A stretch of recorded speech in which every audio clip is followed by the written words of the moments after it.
How's it going, boys? Welcome back to another video. Today we're going to be talking about Pokimane. Now, I've talked about Pokimane in the past, mostly her bad takes, but generally, those were just for fun, for laughs, for the most part. Today, we're going to be talking about Pokimane's most recent upload at the time of recording, which is pretty much about why she took a break. She took about a month break, it seems, from like middle of July, maybe it's like through August type of thing. So about a month and a half, at least based on what she shows in the video. Essentially, she just goes into her reasons for that, and I figured I'd take a look at it because a lot of it I actually resonate with. I'm not a fan of Pokimane by any means. This is the first time I've ever watched a Pokimane YouTube video. Probably the third time I've watched a stream, because she did stream after this went up, so I looked at a couple clips from it. So we're just going to look into it today, and yeah, we'll just go and roll the first clip. Of course, for starters, all the classic reasons that people take breaks: feeling burnt out or tired of reading the same annoying comments. I moved and I didn't realize, like, for the first couple weeks how much I had been putting off doing all the things I need to do to take care of myself. Decorating my new place, taking care of my stream room, which I'll show you guys soon. Even like finding grocery stores nearby that you like,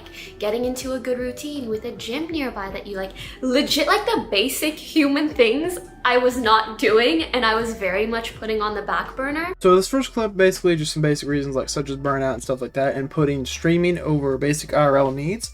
I resonate with that, although mine's more towards YouTube.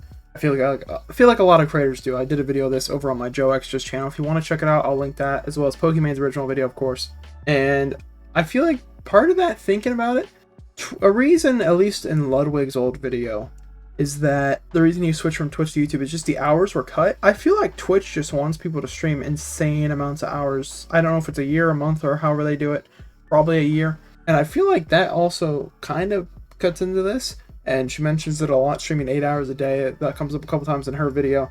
So I feel like burnout, yeah, it makes a lot of sense. And putting streaming over things such as going to the gym or a store or anything, as she mentions in the clip.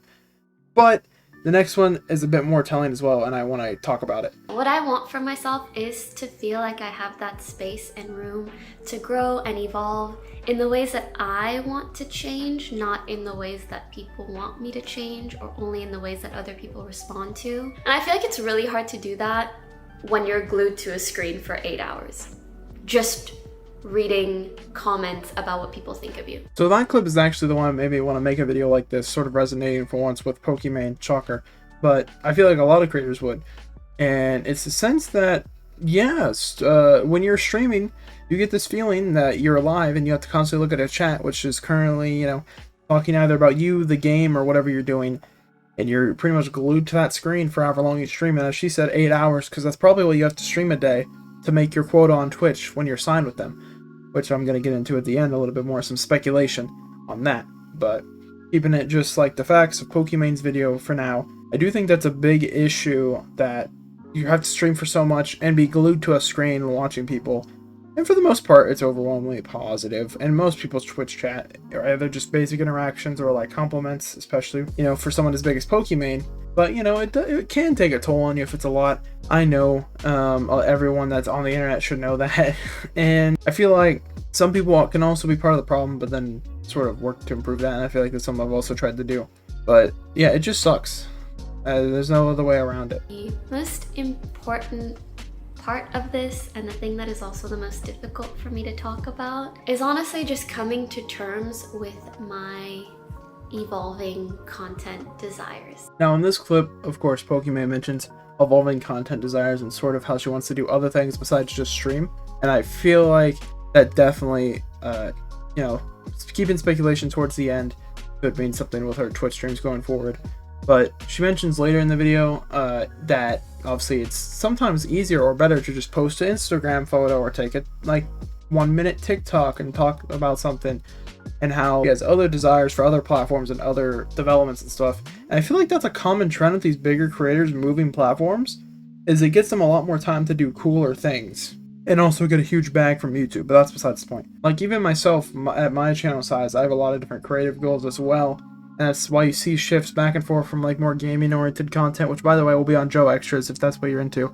And then these commentary sort of videos, which allow me to just get on here and discuss sort of online news, drama, gaming stuff, sort of a wider sphere, but isn't necessarily the thing that a lot of people enjoy, which is why I'll keep doing those other things on JO3 Extras.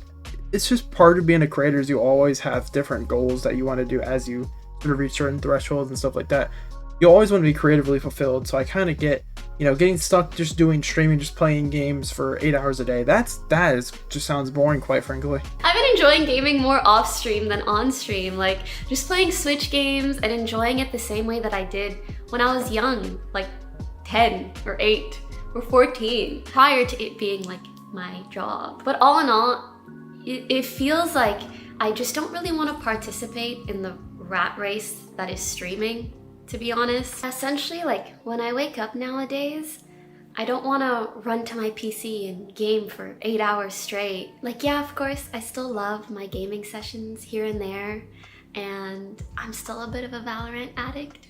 Well, I guess just less addicted. I just enjoy it.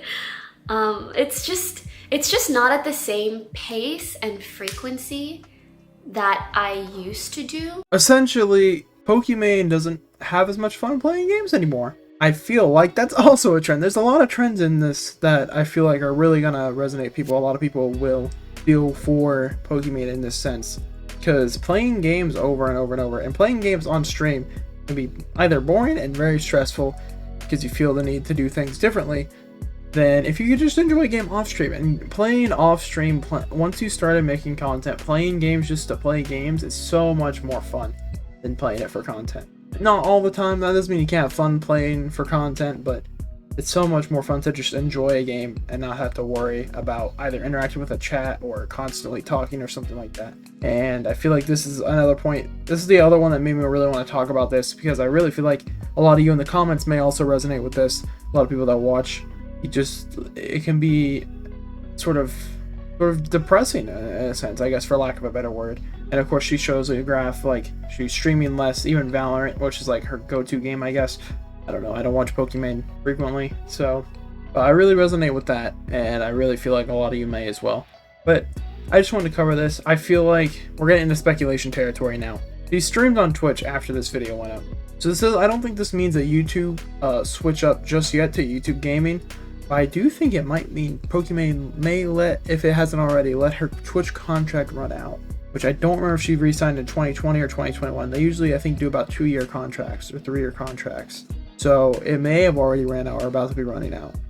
So I could see a YouTube switch, but I don't feel like that's confirmed just off the way this video is done and the fact that she streamed right afterwards. But I think she may stream without a contract, meaning she won't have to stream as much. She won't have to hit a quota for her Twitch contract like she would just normally.